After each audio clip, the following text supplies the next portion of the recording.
It is now my pleasure to introduce our platform party, Dr. Sherry Everett's Appalachian State Chancellor, Mr. Edward Boyles, Managing Director, Wells Fargo Securities, and the son of the late Harlan E. Boyles, and today's featured speaker, Dr. Bonnie Schaefer, owner of Westglow Resort and Spa and former CEO of Claire's Stores. I now invite Chancellor Everett to bring greetings.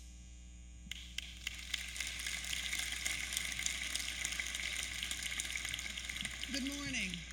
Thank you, Dean Norris.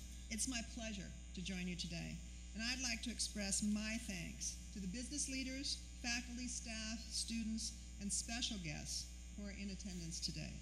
We are honored that you have chosen to take time out of your busy schedules to be here on Appalachian's campus. Your commitment to Appalachian State University is important to us, and as Dean Norris mentioned, hearing from and engaging with business leaders help prepare our students for their future. Dr. Bonnie Schaefer is a special friend of our university, and I know you will greatly enjoy hearing from her. I would also like to thank Mr. Edward Boyles for his ongoing support of the Boyles Distinguished CEO Lecture Series and Appalachian. He has been a great advocate and friend to Appalachian for many years. We're delighted that you've joined us today.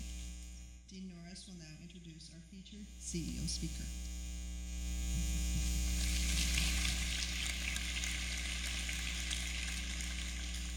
Thank you, Chancellor Everett, for your comments and for joining us here today. It is now my pleasure to introduce our featured speaker, Dr. Bonnie Schaefer. As a way of introduction, I would like to share a short video with you of Dr. Schaefer. Dr. Schaefer was featured on Makers, a women's leadership broadcast launched by AOL in 2012 to highlight the stories of America's most influential women. Makers is one of the largest collections of women's stories ever assembled and features the stories of prominent women, including former Secretary of State Hillary Rodham Clinton, media mogul and philanthropist Oprah Winfrey, network news pioneer Katie Couric, Facebook Chief Operating Officer Sheryl Sandberg, and comedian Ellen DeGeneres, and U.S. Supreme Court Justice Ruth Bader Ginsburg, to name just a few. We'll now play the video featuring Dr. Schaefer. When I was growing up, they would call it being a rebel. Today, it would just be a strong woman.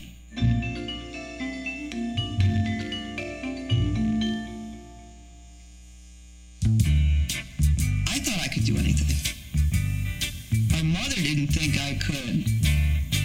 My parents were old school. Their attitude about women growing up and women in the workplace was far different than it is today. I grew up in the days of I Dream of Jeannie, where she would pop out of the bottle and call the guy master. You know, what kind of message does that send? I got married when I was 23, and I was married to a very violent man. Violent and angry and physically, abusive. But it didn't occur to me that I could live on my own and be a strong woman until I began to see more and more of a presence of that strong woman. And it was really embodied in Gloria Steinem.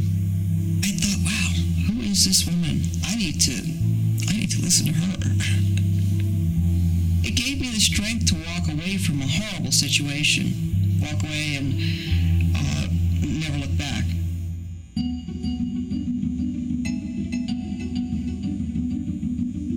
My father made me start from the bottom up, working at Claire's Stores. And I started sitting on the floor binning and sorting merchandise for inventory and selling and merchandising stores and working my way up. And it was very difficult because I was working in a company of men in suits sitting around a table going, what does the woman want?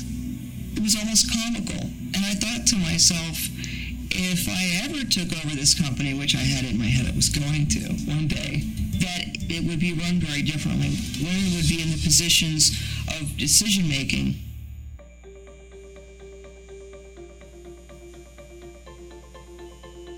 My father had a stroke in 2002. and my sister and I stepped in. We were promoted to acting co-chairman and co-CEOs, put on a kind of probation period by the board. And I think if we were men, I know if we were men, it wouldn't have been acting. It would have been a no-brainer. We knew exactly what we were doing. And we had amazing results. We more than doubled, almost tripled shareholder value. We were able to replace a lot of the positions that were held by men. We had a female COO, we had a female head of marketing, female head of construction, a female head of real estate. We were able to have females run a company geared to females.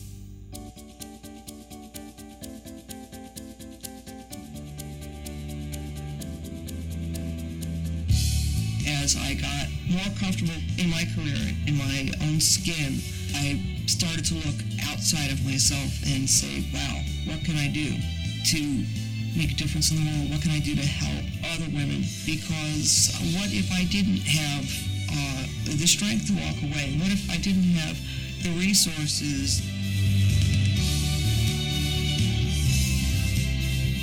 It was absolutely surreal. In my wildest dreams, when I was 20 years old, I could never have imagined that one day Gloria Steinem would be giving me an award for just doing something that is right.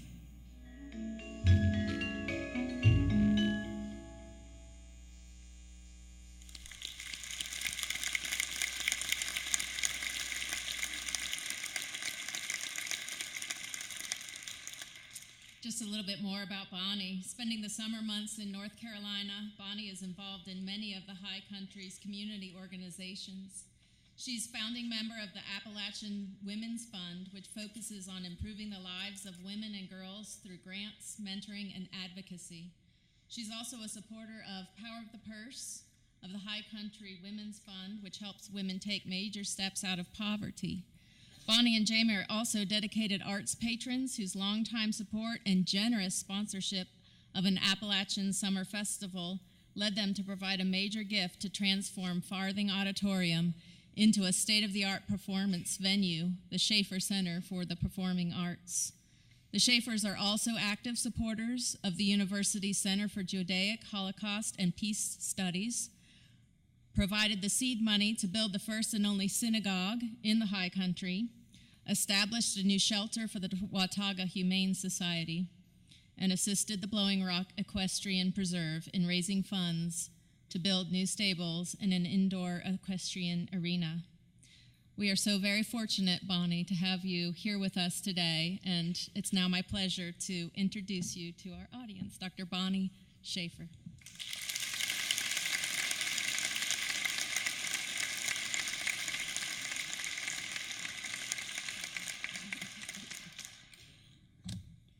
Good morning. Well, now you know everything about me, so I don't really have to talk. I'd like to begin by thanking Appalachian State University's Chancellor, Dr. Sherry Everts, the Walker College School of Business Dean, Heather Norris.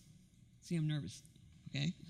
Mr. Edward Boyles, Haley Childers, and everyone involved with the CEO Lecture Series, and all of you for taking your time to come here and listen to me. So I hope I don't put you to sleep. Okay. I'll start, well, I'm not going to bore you with the details of my childhood. I never thought that I would end up on this stage talking to you about being a CEO. But that's not what I thought about when I was a kid. I thought about things like, I was going to be an astronaut or an actress or a fireman or a neurosurgeon. I don't know, anything but. So I'll start with my first year in college. I went to the University of Miami, which is about an hour from the house that I grew up in. My mother, wanting to get me out of the house, dropped me, my little sister, and my trunk off at the university dormitory and quickly left, forgetting my little sister, who was sitting on my trunk crying her eyes out. It's true, you can't make this up. So there I was with my sister, no car and no clue. which was a far cry from CEO. I majored in liberal arts, finally got rid of my little sister, majored in liberal arts and minored in having fun, or vice versa. Well, they call it suntan U. After a year of school in Miami, I had the opportunity to go to school in Italy, and I jumped on it. I changed my major to archaeology and Renaissance art until I had to stand in the freezing rain looking at Etruscan ruins. So I changed it to Renaissance art only and spent a lot of time having fun in museums and out of museums. And after living the good life in Florence for about a year, I was forced to go home by my parents, who said, "Well, what are you going to do now?" With exasperation, I might add. So I said, "I think I'd like to be a psychologist." To which they answered, and I quote, "Get a job." Followed by, "Don't you think you should get married? Move out of the house?"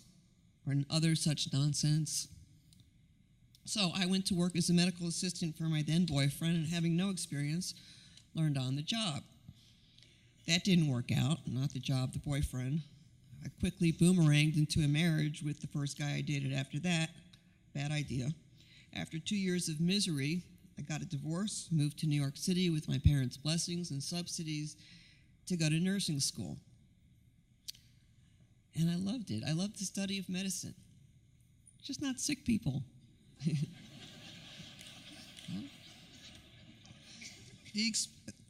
True story.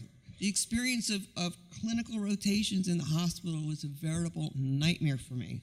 A perfect example, I don't want to gross anybody out, but I had to do a fecal depaction under the guidance of my nursing instructor, 4 classmates, and right in the middle of it, I became nauseated, and I pulled my gloved hand out and over my head. Now, this was New York City, okay? Over my head, you can't make this up, ran down the stairs and all the way out to First Avenue, followed by my nursing instructor and 4 nursing students and a bunch of taxi cabs thinking I was trying to hail a cab when all I was trying to do was to get this thing as far away from me as possible. I hated it. I hated nursing school. I cracked the chancellor up. So I ran all the way back the 4 blocks back to the dormitory, and I became a bona fide germaphobe. Now, you may be asking yourselves, what does this have to do with being a CEO?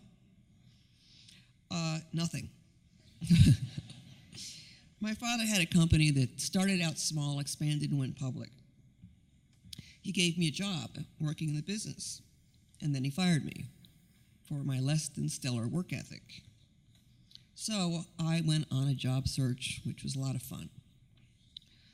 Now, mind you, I was still young and still clueless with no experience. So I begged for an entry-level position. There have been many other accolades over the years, and you can find them on our website, www.westglow.com. www.westglow.com. Okay. I'm very proud of my wife, my amazing wife, Jamie, and all of our employees, just as I was proud of my team at Claire's. So I've been very blessed in my life and in my retirement. Even before my retirement, for that matter, I've had the opportunity to get involved in many causes dear to my heart, some of them globally, some locally. It's always been a tradition in my family to give back. This is what my late father stressed to his children when he was alive. So I am involved in a myriad of causes, including women's issues, Jewish causes, animal rights, human trafficking, domestic abuse, the arts, and health issues. Let me say a word about human trafficking. It has become such a lucrative business all over the world. One of the reasons is because people are recyclable. Unlike drug trafficking, people can be used over and over and over again. I've been to brothels in Africa, India, and Nepal, traveling with Equality Now, APNIAP, and Donor Direct Action Fund. I've also attended conferences where the horrors of the trade were exposed in a most graphic and unsettling manner. This is reality. Little girls, children, including little boys, and of course young women are lured by the promise of a better life. Where'd that come from? Lured by the promise of a better life, or just sometimes kidnapped off the street, as depicted in the Little Scene movie Trade. Trade was based on a true story and shows how a child is kidnapped, drugged, smuggled across the border from Mexico to the United States, and sold on the internet to the highest bidder.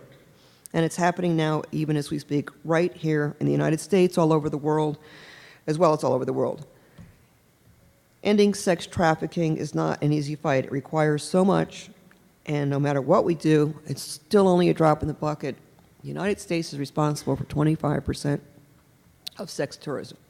So we're a quarter responsible for what happens out there. Amnesty International is trying now to legalize prostitution and all over the world, which is really a travesty. I'm not going to go into that. Okay.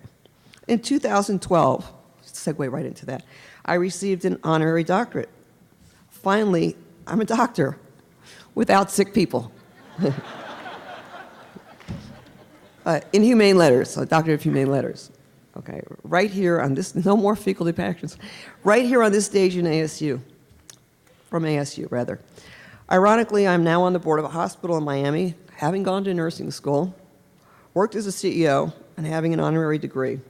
Full circle, so my path, albeit circuitous, brought me to this stage today. This brings me to the conclusion of my lessons learned along this circuitous path, which is always find something you love to do and it will never be boring. Never let anyone tell you, I see people leaving, I've bored them. Okay. Never let anyone tell you that you can't. The only person holding you back is you, so if you don't go after what you want, you'll never have it. If you don't ask, the answer will always be no. And if you don't step forward, you'll always be in the same place. Aim high, you've got nothing to lose. Or what have you got to lose? Be open to the journey. E.M. Forster said, I had to let go of the life I planned many times to open the door to the life that was waiting for me. And that's me in a nutshell. And I'll leave you with this. This is great. Mirror, mirror on the wall, I'll always get up after I fall. And whether I run, walk, or have to crawl, I'll set my goals and achieve them all. Thank you.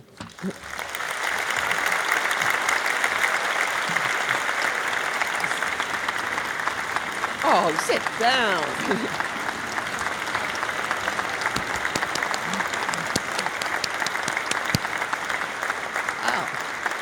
I hope you guys get extra credit for this.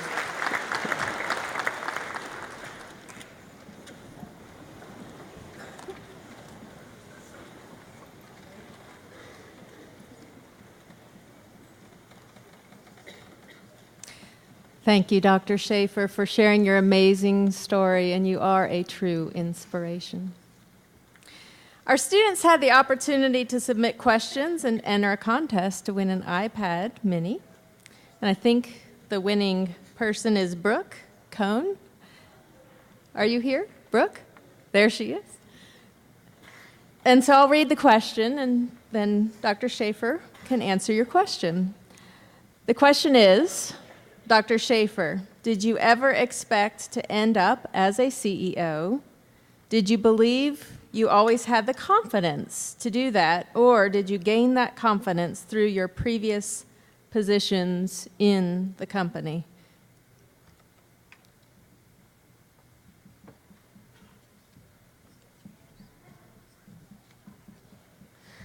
No. I never thought I'd end up as a CEO. I never wanted to work for my family. I never thought I'd end up in the place I did, seriously. But working in, as I said before, working within the company and being able to work my way up gave me the confidence that I lacked. And if you excuse the expression, I used it earlier with the women's group, I grew a set of self-esteem. Okay? Hey, sorry. Sorry, Chancellor. Okay.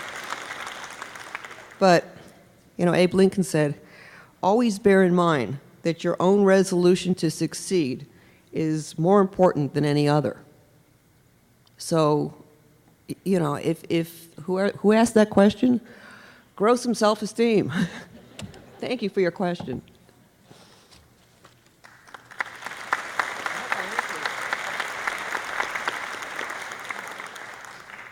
Bonnie, thank you again for your inspiring comments and for taking the time to share your experience with our students. Please join me in another round of applause for Dr. Bonnie Schaefer.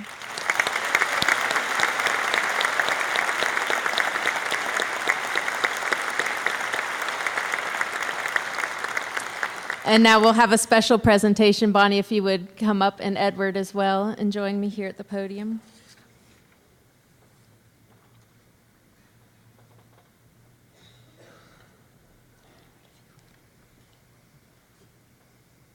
The symbol of the Boyles CEO Lecture Series is the American eagle. This eagle symbolizes strength, gracefulness, keenness of vision, and power of flight. Bonnie, your passion for what you do clearly comes through, and you possess these characteristics. We are pleased to present you with this crystal eagle in appreciation for your participation in today's event, and it is our honor and pleasure to have you here with us today. I cannot thank you enough for what you've shared with us. Thank you.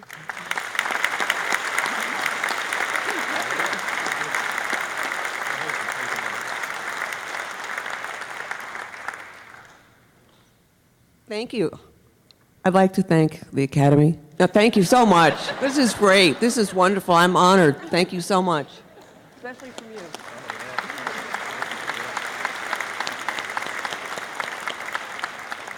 I'd like to say a special word of thanks to our students, faculty, staff, and special guests for attending today's lecture. We hope you enjoyed our speaker as much as I did, and hope you're inspired to be as engaged and passionate a leader and as positive an impact on the world and our community as Bonnie Schaefer is. Guests who are invited to attend the luncheon, you may proceed to the floor of the Convocation Center. Students, your ID cards may be scanned in the concourse level as you leave. Thank you again from Appalachian State University and the Walker College of Business. Have a wonderful day.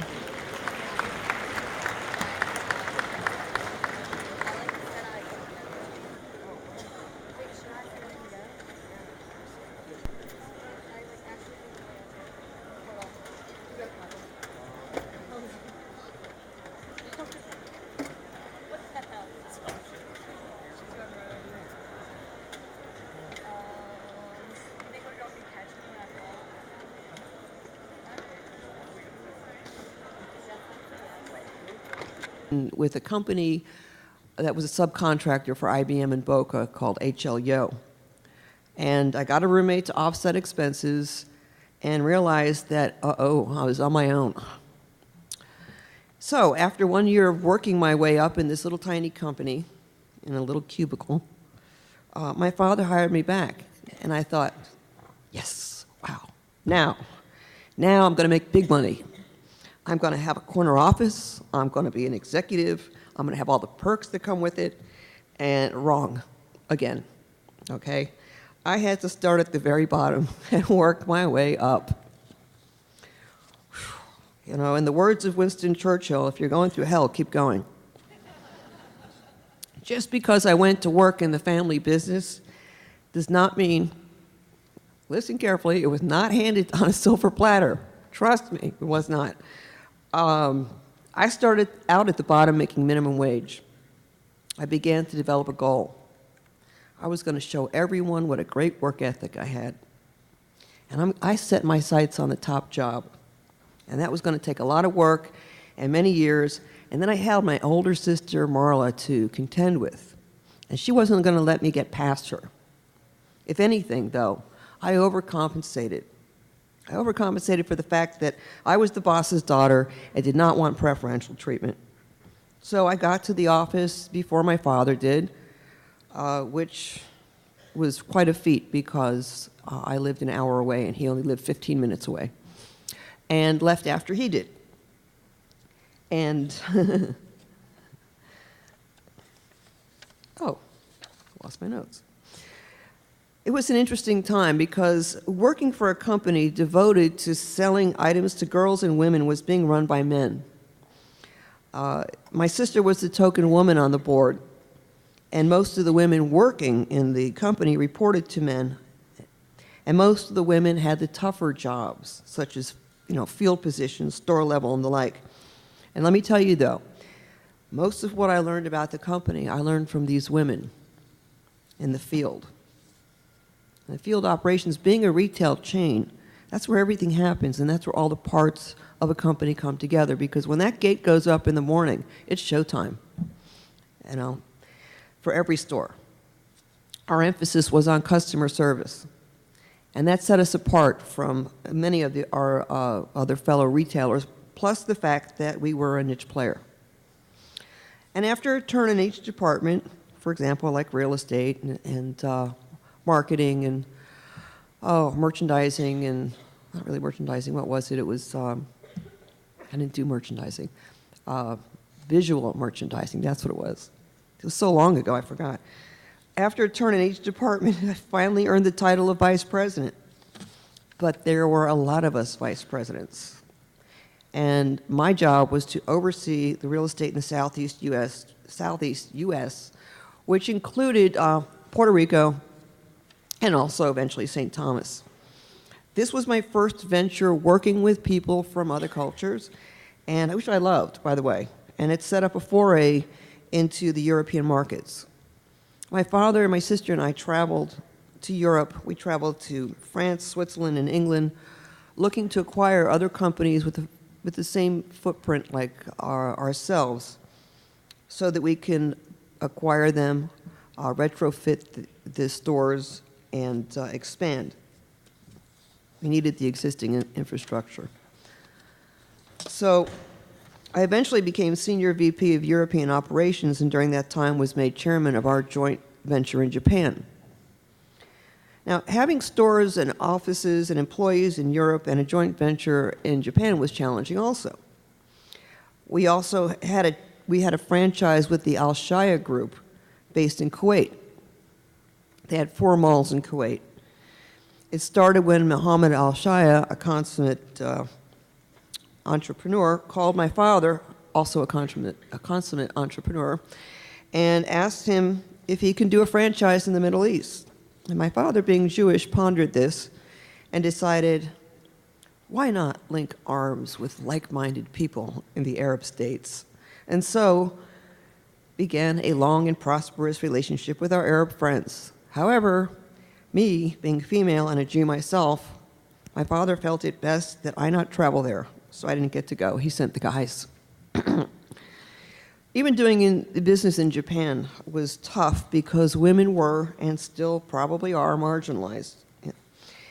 And I felt it from the first time I was there. Europe was a little bit different, still very patriarchal, but a little more relaxed. But then we have that in the States too. Don't forget, women still only make 77 cents on the dollar. Say that 3 times fast, 77. Okay. I could get into a long rant on that, but I won't. One of the most influential women in my life, as you saw, Gloria Steinem, really gave me the courage to, rise above all that misogyny. I won't get into that now. The experience of traveling to other countries, I would leave on a Sunday, travel to Zurich, Paris, Birmingham, England, and sometimes Luxembourg, and living out of hotels, taking my employees to restaurants, really gave me insight into what my standards were. The hotel, remember I'm a germaphobe, okay. The hotels in Switzerland and Japan were the cleanest. And there were many times while traveling with employees, one of whom sitting here right now, it's just, let me put it this way. They learned not to unpack until I inspected the room. These experiences would serve me well in my life after Claire's. Anyway, getting back to Claire's.